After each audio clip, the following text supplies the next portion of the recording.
नमस्कार दोस्तों, स्वागत है आप सभी का आपके अपने YouTube चैनल आज स्टडी ऑफिशियल पर।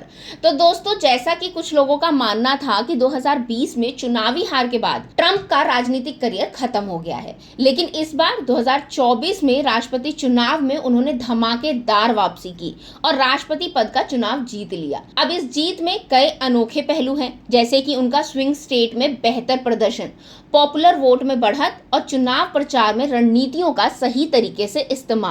तो दोस्तों, आज अपने इस वीडियो में हम डिटेल से जानेंगे कि कैसे ट्रंप ने 2020 की हार से सबक लेकर ये चुनाव जीता। हम जानेंगे कि ट्रंप की जीत किन कारणों से ऐतिहासिक मानी जा रही है और किन मुद्दों पर उन्होंने कमला हैरिस को मात दी। तो चलिए शुरू करते हैं। तो दोस्तों, 2020 में हार का सामना करने के बाद डोनाल्ड ट्रंप ने 2024 में एक बार फिर से व्हाइट हाउस में वापसी की है। अमेरिकी राजनीति के इतिहास में बहुत कम लोग रहे हैं जो हारने के बाद फिर से राष्ट्रपति बने हैं। 1892 में ग्रोवर क्लीवलैंड आखिरी ऐसे राष्ट्रपति थे जिन्होंने पहली बार जीतने के बाद एक चुनाव हारा और फिर अगले चुनाव में वापस जीत हासिल की। ट्रंप ने 132 साल बाद एक इतिहास रचा है और साबित किया है कि हार के बाद भी वापसी की जा सकती है। उनके लिए ये जीत सिर्फ एक चुनावी जीत नहीं है, बल्कि उनकी राजनीतिक सफर की एक नई शुरुआत भी है। चलिए अब समझते हैं कि 2020 की हार को ट्रंप ने जीत में कैसे बदला। तो ट्रंप ने इस बार रणनीति को बहुत बेहतर तरीके से अंजाम दिया।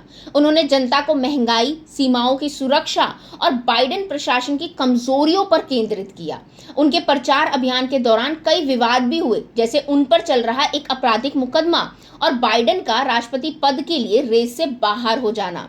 अब इन घटनाओं ने चुनाव को और भी ज्यादा दिलचस्प बना दिया। ट्रंप ने अपने चुनावी प्रचार में उन मुद्दों पर जोर दिया दोस्तों, जो अमेरिकी लोगों के लिए सबसे ज्यादा इम्पोर्टेंट थे। इसके अलावा उन्होंने अपने प्रतिद्वंदी कमला हैरिस को बाइडेन प्रशासन की विफलताओं से जोड़ा। उनके इस कदम से कई मतदाताओं को लगा कि ट्रंप ही बेहतर विकल्प है। चलिए अब बात करते हैं स्विंग स्टेट की। तो दोस्तों, अमेरिकी चुनावों में ना स्विंग स्टेट्स का बहुत बड़ा रोल होता है। इस बार दोस्तों ट्रंप ने पेंसिल्वेनिया, जॉर्जिया और उत्तरी कैरोलिना जैसे अहम स्विंग स्टेट्स में जीत हासिल की, जिससे उन्हें चुनावी जीत की ओर बढ़त मिली। इन राज्यों में लोगों का समर्थन हासिल करना आसान नहीं होता, क्योंकि यहाँ के मतदाता अक्सर दोनों पार्टियों के बीच बदलते रहते हैं। अब ट्रंप की ये जीत इस बात का संकेत है कि उन्होंने जनता की समस्याओं को सही तरीके से पहचाना है और उन पर कार्यवाही का भरोसा दिलाया है। स्विंग स्टेट्स में उनका शानदार प्रदर्शन इस बार उन्हें व्हाइट हाउस तक पहुंचाने में अहम साबित हुआ। चलिए अब बात करते हैं ट्रंप के प्रमुख मुद्दे और रणनीतियों के बारे में। तो दोस्तों, जैसा कि मैंने पहले भी आप लोग को बताया कि ट्रंप ने अपने अभियान में महंगाई, सीमा सुरक्षा और बाइडेन प्रशासन की विदेश नीतियों पर फोकस किया। उन्होंने कहा कि बाइडेन के कार्यकाल में महंगाई बढ़ी है और सीमाओं पर सुरक्षा कमजोर हुई है। इसके अलावा उन्होंने ये भी कहा कि अमेरिका की विदेश नीति बाइडेन के कार्यकाल में कमजोर हुई है। अब दोस्तों, ट्रंप की इस रणनीतियों ने उन्हें उन वोटर्स के करीब ला दिया जो अमेरिका की आर्थिक और सुरक्षा स्थितियों से नाराज थे।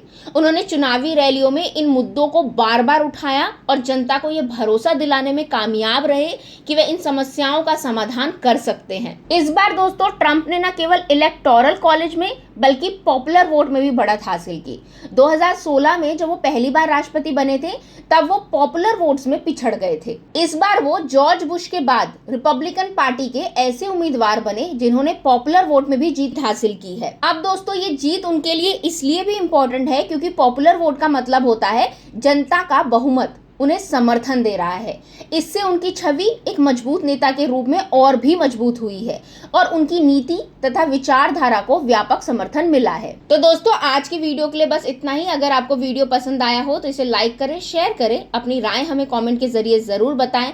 साथ ही हमारे चैनल आज स्टडी ऑफिशियल को सब्सक्राइब करना ना भूलें। अब मिलेंगे अगले वीडियो में, तब तक के लिए थैंक यू।